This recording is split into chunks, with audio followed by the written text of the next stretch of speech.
morning student. Now start your chemistry class. तो 12th class student आप chemical organic की study कर रहे हैं और इसमें आप लोगों ने बहुत सारे टॉपिक कवर कर लिए, definitions, order of reaction, rate law expression. अब नेक्स्ट टॉपिक है हमारा integrated rate law equation. Integrated rate law equation जो है आपके कोर्स में जीरो ऑर्डर और फर्स्ट ऑर्डर। तो जीरो ऑर्डर रिएक्शंस को हम लेते हैं। My dear student, zero order reaction are those reactions whose rate does not depends upon the concentration of any one of the reactant। वो reaction जिसका rate reactant की concentration पे, चाहे एक हो या दो रिएक्टेंट उनमें से किसी भी रिएक्टेंट की कंसंट्रेशन पे डिपेंड नहीं करे, उस रिएक्शन को कहते हैं zero order reaction. For example अगर हम देखें तो जीरो ऑर्डर रिएक्शंस में जीरो ऑर्डर रिएक्शन, तो एक एग्जांपल हम लेते हैं फोटोसिंथेसिस।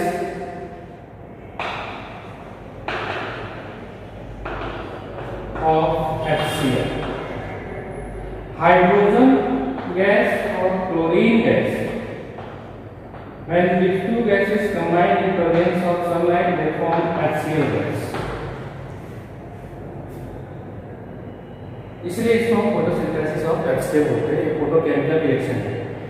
ये रिएक्शन जो होता है ये जीरो ऑर्डर होता है और इसके लिए हम रेट लिखते हैं, रेट और रेट किसी भी बेस पे, rate constant, concentration of hydrogen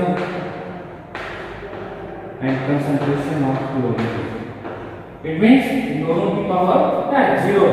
ये रिएक्शन जो इसकी कंसंट्रेशन पे डिपेंड नहीं करता, चाहे हाइड्रोजन की कंसंट्रेशन या क्लोरीन की कंसंट्रेशन ज्यादा हो या कम हो, उन पे डिपेंड नहीं करता। ये केवल डिपेंड करता है सनलाइट के प्रेजेंस पे। अगर सनलाइट है तो रिएक्शन प्रोसीड होगी फॉरवर्ड डायरेक्शन में, अगर नहीं है तो नहीं होगी। यानी कि those reaction whose rate does not depend upon the concentration of any of the reactant is known as zero order reaction। other example ले सकते हैं decomposition of ammonia gas on metal surface।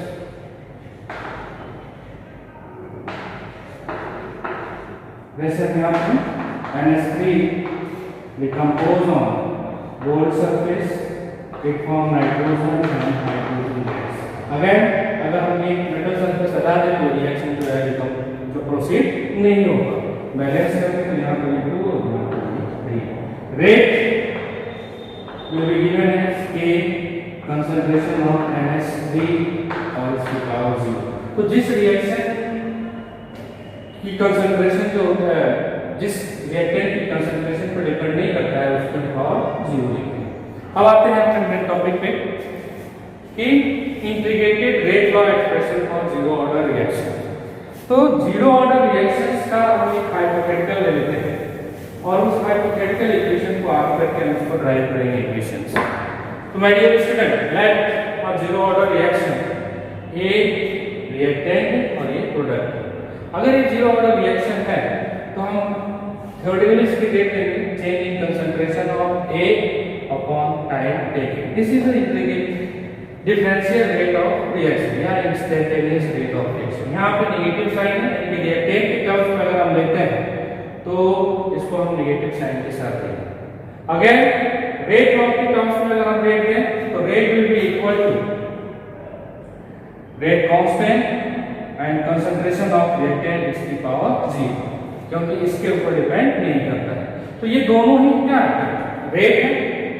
तो रेट जो है तो हमेशा क्या रहेगा, सेम रहेगा। इसलिए हम इन दो टर्म्स को हम इक्वल मान लें, यानी कि K की concentration A upon delta T equal to K concentration of की पावर 0। लेकिन इसकी पावर 0 है, इसका मतलब इसकी वैल्यू हम 1 लें।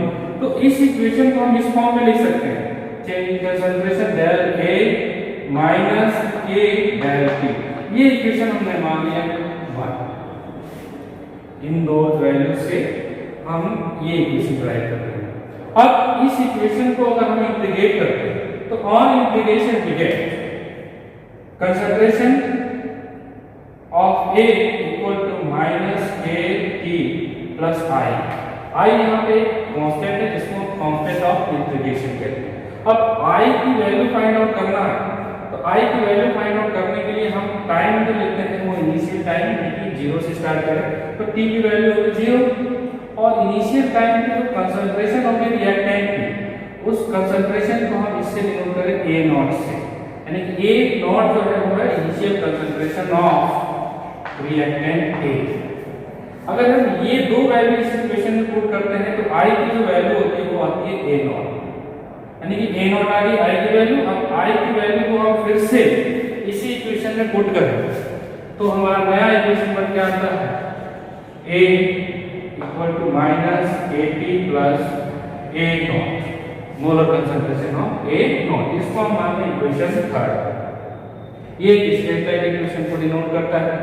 इसी इक्वेशन को इंटरचेंज करके हम वैल्यू पाएंगे rate constant will be equal to difference in concentration of reactant final और इनिशियल।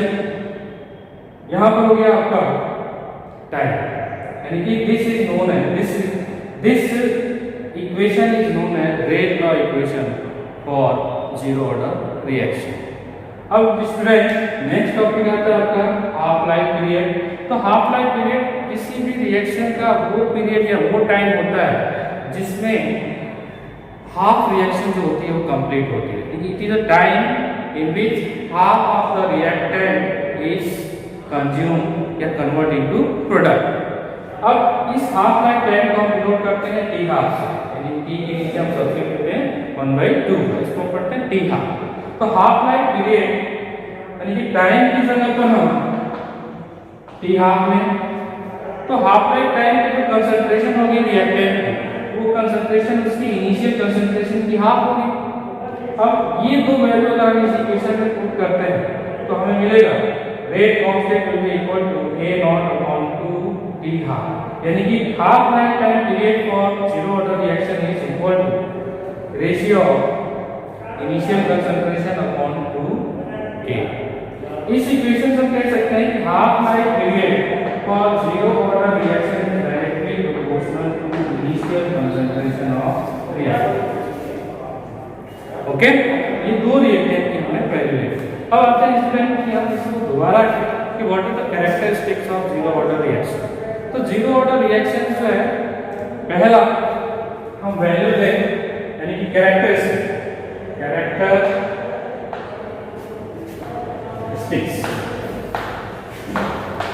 पहला कि रेट कांस्टेंट या rate of reaction does not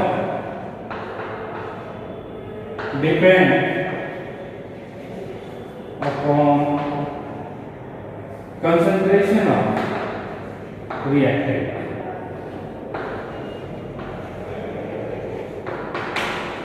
अगर हम फर्स्ट इक्वेशन से यहां से हम लें तो rate equal A concentration of A not, ये वैल्यू 0 है। तो जो अगर हम इसको प्लॉट करें, ग्राफ को प्लॉट करें, इसको मान y, इसको mx प्लस c, यहाँ पे 0 वैल्यू लेंगे, ठीक स्ट्रेट लाइन इक्वेशन में कन्वर्ट हो जाता है। यानी कि अगर हम ग्राफ प्लॉट करें, प्लॉट रेट वर्सेस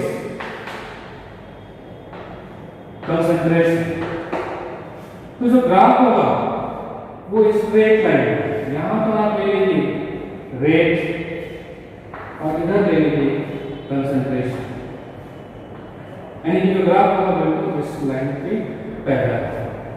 यानी कि rate of reaction does not depend upon the concentration of reactant. Second thing, अगर हम इस इक्वेशन को देखें, ये इक्वेशन है हमारे यहाँ पर concentration of a reactant at time t equal to minus kT plus a naught, initial concentration of A। अगर हम इसको अगेन स्टेट लाइन इक्वेशन माने mx प्लस c, यानी कि जो प्लॉट होगा हमारे पास यहाँ पर हमने टाइम और यहाँ पर ले हम कंसंट्रेशन ऑफ रिएक्टेंट। तो जो स्लोप मिलेगा वो नेगेटिव मिलेगा इस फॉर्म में, और इंटरसेप्ट की जो वैल्यू होगी यहाँ पर वो होगा आपका इनिशियल कंसंट्रेशन ऑफ रिएक्टेंट, यानी कि जो स्लोप है that will give value of reactive के। Third point, half-life period of zero order reaction is directly proportional to initial concentration of reactant। ये तीन कैरेक्टरिस्टिक्स है, अभी तीनों को बेस पे हम अलग अलग ग्राफ प्लॉट कर सकते हैं। तो स्टूडेंट ग्राफ भी पूछे जाते हैं एग्जाम्स में, डेरिवेशन भी पूछे जाते हैं, कई बार तो आपसे जो है इनके न्यूमेरिकल्स भी पूछे जाते हैं। तो पूरे ढंग से नोट कर लीजिए और इससे रिलेटेड एग्जाम्पल्स कीजिए। Thank you.